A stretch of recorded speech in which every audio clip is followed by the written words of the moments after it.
welcome to another video. In today's video, as you can see, I am right on the side of my house, right next to my apple trees. So, this is the last of the apples. All the apples are falling down. There's not even one left on the tree. The last of them has fallen because we had lots of wind.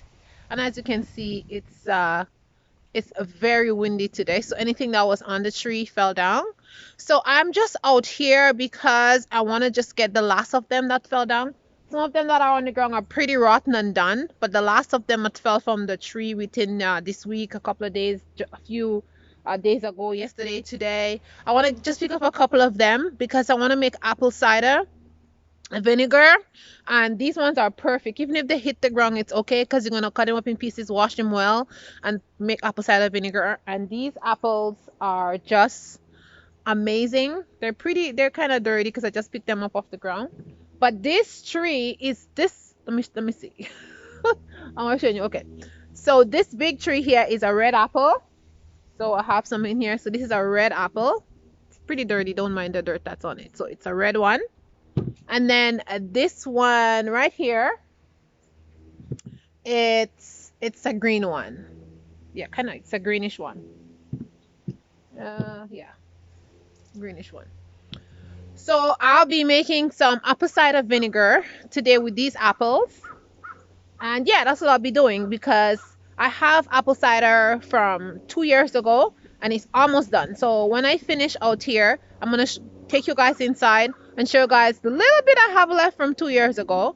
And I love making my own apple cider vinegar because it's so tasty and it just lasts a long time. And then it makes the mother at the bottom. So you can even take out some of the mother at the bottom to put in your new set that you're making to make sure that it really has a good ferment. And then it kind of brings along the taste that was there from the year before. And then the new apples, it kind of has a really, really nice flavor. And if you want to make sure that your apple cider vinegar that you're making, it's the same like the one you buy in the store, all you have to do is get a pH strip and test it. So you get one from the store, you test the pH of that one in the store, and then after you test yours and make sure that it's the same pH. So later on in the day, I may come out if I have time and trim these apple branches, but I'm not gonna throw them away, and we're definitely not gonna burn them in the fire for wood. We're gonna keep these apple branches to burn, like to smoke meat, because hopefully next year we're gonna be building a small smokehouse so we can smoke like salmon or beef and stuff like that. So that is in the plan. So we're gonna cut some of the branches, and I'm definitely gonna tie up this wood and store them somewhere. They're not gonna be burned. So that's basically it. This apple tree did excellent this year. It was laden with apple. The one behind me, the green one, did not do too well. What happened was there was a frost, like an early frost, and it has already flowers, and then I think the frost got the flowers. Yeah, so that's what happened, and so he didn't do really well, but this one flowers after, and she did amazing. As you can see, I mean, apples everywhere on the ground, and I mean, we had picked up so much, like buckets and buckets. So that's just the last of it, and the chickens are just having a feast day. So let me just get my bag of apples from there, and I'm gonna head inside and wash them up because they're dirty. And yeah, and we're gonna make apple cider vinegar. So let's go. Um, I need to find my glasses because I'm blind like a bat without my glasses. I cannot see very well. I see blurry, but I don't have my glasses on. So I came in, washed my hands, and now I need to find my glasses. Here it is. Oh, hi guys. That's much better. I can see you guys clearer. Anyways, guys, I'm inside now. I have my apples, my very dirty apples. I'm just gonna pour them down in the sink.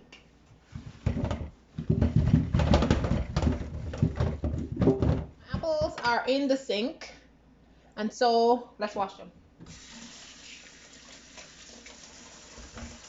They're so dirty that I'm gonna put soap on them. That's how dirty they are. They have dirt on them. When it rains, it just gets kind of muddy out there. Let's wash apples.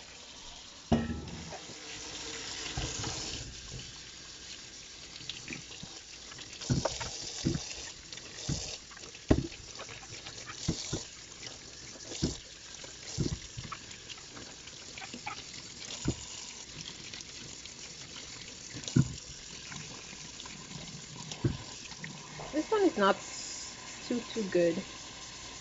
Okay, we'll keep that one.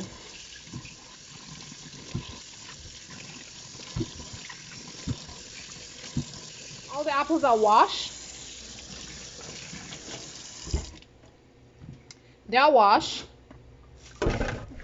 I'm gonna fill up this bowl of water, and then I am going to add some salt to this water and let them soak for 10 minutes just in case there's bugs or anything on these apples, because they were on the ground, so they can kind of come out. Well, I mean, there's no holes or anything, but just for disinfecting sake, I guess I'm doing that. I'm gonna put some salt in there.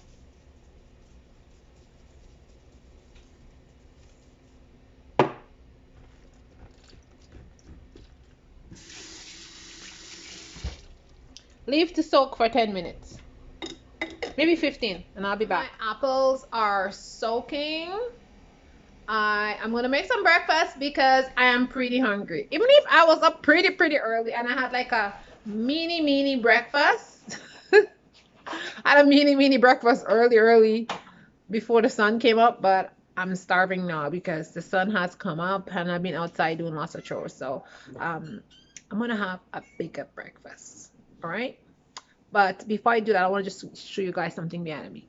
Wait a minute, what is happening with the camera? It's suddenly gone dark. Okay, let's try this again. What's going on? The camera is completely dark. Oh, there, it's brighter now. Okay, so this behind me is some dried flowers, and I've been hanging up my flowers because I have so much flowers in the garden. Okay, the camera is malfunctioning. It is going dark, and if you guys see like you see this? I'm wearing a shirt, and every time the sun shine on it, it makes it making all this look, making all these little things. You see that there? Moving around. It scared me in the beginning when I came down. I'm like, what is this? Dancing on the ceiling. Well, you can't even see it. Can you see it? No, you can't see it. But it's kind of making a dancing light on the ceiling. It's so cute. But anyways, going back to the flowers. Distracted. The flowers. I have so many flowers in my garden.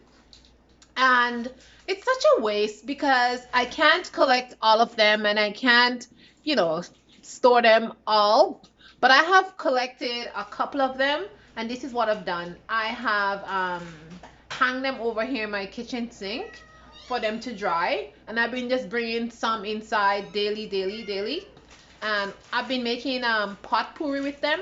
So all you do is you just take the flowers off, and you just put it in a bowl, and then you add essential oils on it, and then you put it in your bathroom or you put it in a room where you want to smell good.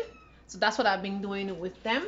So if you want me to do a simple video showing you how I do that, because maybe some of you have flowers and you're like, oh, the flowers all dying, what am I going to do with them? That's a good way to do it. Just hang the flowers upside down like this. As you can see, they're hanging upside down. They will dry. They wouldn't, like, the petals wouldn't fall off. And then once the petals all dry, and can you hear that? It makes a crunchy sound. You see, I'm even squeezing mine, and it's not falling apart. And once they come like this, then you can make potpourri. I'm gonna show you. Actually, I'm gonna take you outside because I did a whole basket. I did a whole basket full of potpourri, and I'm gonna show you guys what it looks. So here is it. I made a whole basket filled with flowers potpourri. Look at this. Isn't that lovely? I just dried all these flowers, and this is what I did with them. And I'm just gonna be putting them in like different sachets and all kind of things. And this is a lovely head. I just peel the flowers off. I like to keep the heads of these flowers because it holds, and when you put scent on it, the scent stays for a long time. So this is what the head looks like. But yeah, this is what I do. And you can do the same thing if you like. Sometimes I leave the head whole, sometimes I just pluck the flowers out. So yeah, that's what I do.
Did it get cancelled? Oh, pretty bad. Oh, you did.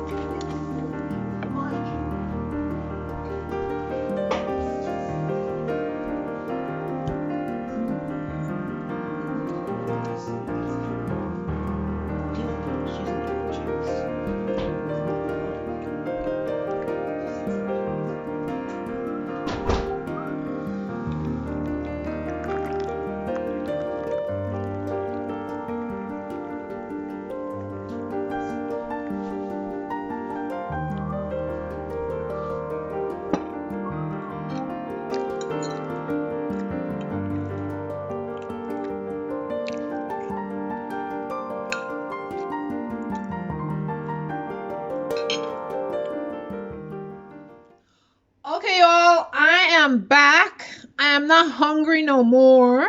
I ate my breakfast and I'm full of energy and ready to wash my apples and turn them into vinegar. So let's get washing. We have to wash out the salt from the apples. Let's do that. Okay, let's wash the apples. Let's wash the salt out.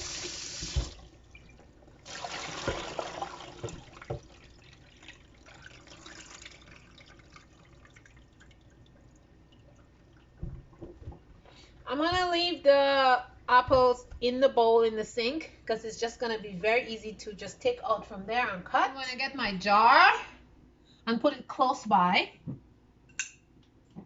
I'll be using this because I want a lot of apple cider vinegar. Usually I use a bucket, like a medium-sized bucket. But I don't know where I put my bucket this year. I think it's somewhere in the garage somewhere, and I don't have the patience to go look for it at this moment. I just want to finish the apples because I have 1,001 things to do. I have more apples in a container, and I have to go look for my bucket, and I'll make some apple cider vinegar. But today these apples are going in this, so that's it. So let me put that down here, and we're gonna just start chopping the apples. You don't have to chop the apples in any specific fashion. All you have to do is just basically chop them. So let's do that.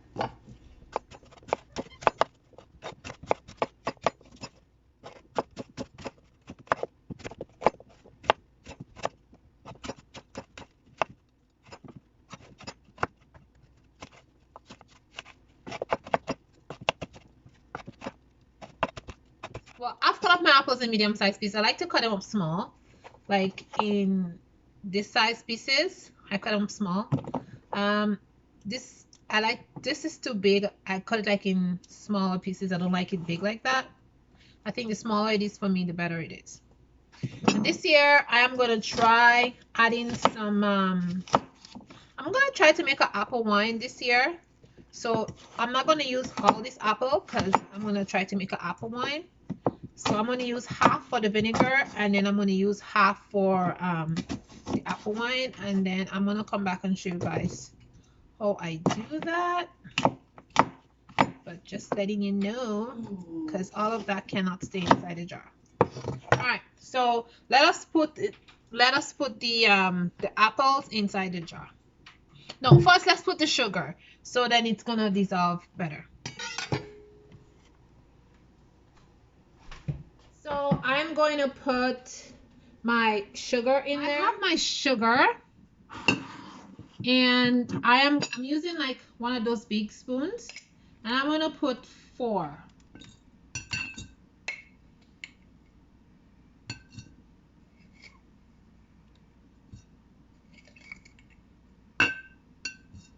I'm going to put 5.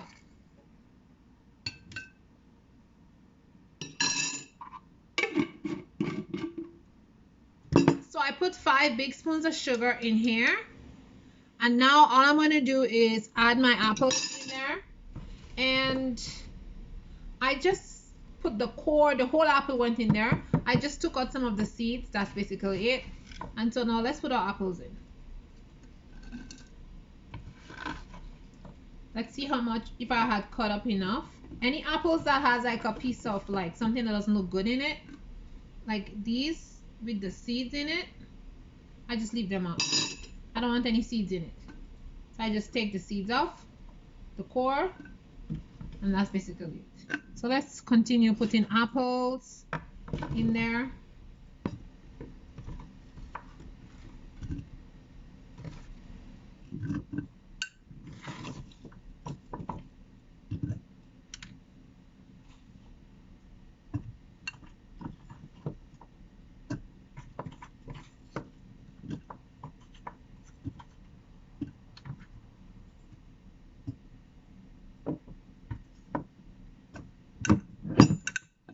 My jar is not quite full, so I'm gonna cut some more apple and bring it right up to the neck, And then I will add water, and I'll show you the next step. My jar is filled to the brim with apples. It looks so lovely in there. So now I am going to fill it up with water, and I'm just going to be using my well water. I would not recommend you using city water because city water has too much stuff in it that may interfere with the good fermenting bacteria on the apples. So I'll suggest you use distilled water or filtered water. And when I lived in the city, that's what I did. I never used city water to do any of my ferments. I always use distilled water or filtered water. So this is my suggestion to you. But my water here on the well is absolutely amazing water. Nice country spring water, which is clean and awesome. So I am using that, and there's no chemical, no pesticide in there. So I've been using this water here for 2 years for all my ferments, and it's just amazing. Plus the water itself tastes good.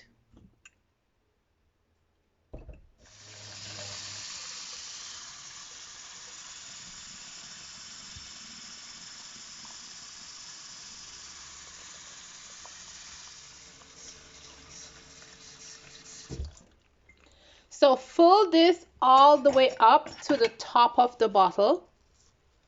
Now your apples will want to float to the top. Don't worry too much about that. That's what they usually do. Just you can put a weight here if you want, a plastic bag with water or any weight that you want, but I usually don't do that. I leave it here. I just check it every now and then, give it a good old stir, and that's what I do. And all you have to do is cover it now, and then give it a good shake. Give it a good shake. I'll shake it after. Just give it a good old shake until the sugar dissolve, and then you're good to go. So I want to show you guys something really quick. I have these weights, and they are from some ball jars. These are antique ball jars. They're from the 1930s, and they all have this kind of lid. So I have about 24 of them with these lids, and they're glass lids. And I use the lids as a weight to put on my apple cider vinegar on my ferment here, and it keeps the apple underneath the water. So I do that so that it doesn't float up, because if you don't have a weight, then you see what happens. The apple floats up, and it tends to make this kind of how do you call that? This kind of whitish. It looks like mold at the top, and I don't like that. Nothing is wrong with it, but if you don't have time all the time to come and push the apples down, just use like one of those weight things like that, and it keeps the apple down, and it just works really well. Or just put a plastic inside there. These, I don't know if you can find it, because these are antique, and it's gonna be, I don't know if you can find it. Maybe you can find them on eBay, or just find regular weights for fermenting on Amazon. So yeah, these are what I use. And once I put my weight on, I just cover it with a cloth, and I put the lid on it like this, and that's basically it. And then I just put it in a safe place like that. Usually it just stays on my counter there, and I just keep a saucer here, and I leave it inside here for 2 weeks. And don't mind this. Okay, but I don't do like this. I'm just showing you. This is how I keep it. Okay, I keep it like this in case it bubble up, then this catches the bubbles thingy. And yeah, and then once it's finished doing its thingy, I just remove that. Finish doing its thingy, then I just put my parchment paper in the middle. So I just line it with the parchment paper, so you see it's not touching anything. I have my weight in there, and I just put it on. That's it. And you just put it on. That's it, and you screw it on. And it's gonna prevent it from rusting the lid. And every time you come, you just unscrew it, pop it, put it back. Very simple. Leave it in the plate. Maybe it's still gonna ferment and fall over. Who knows? And you're gonna see the bubbles coming up on the side. This is what happens when fermentation starts to occur. It leaks. As you can see in the bottom here, it is going to leak. All you have to do is just clean it up.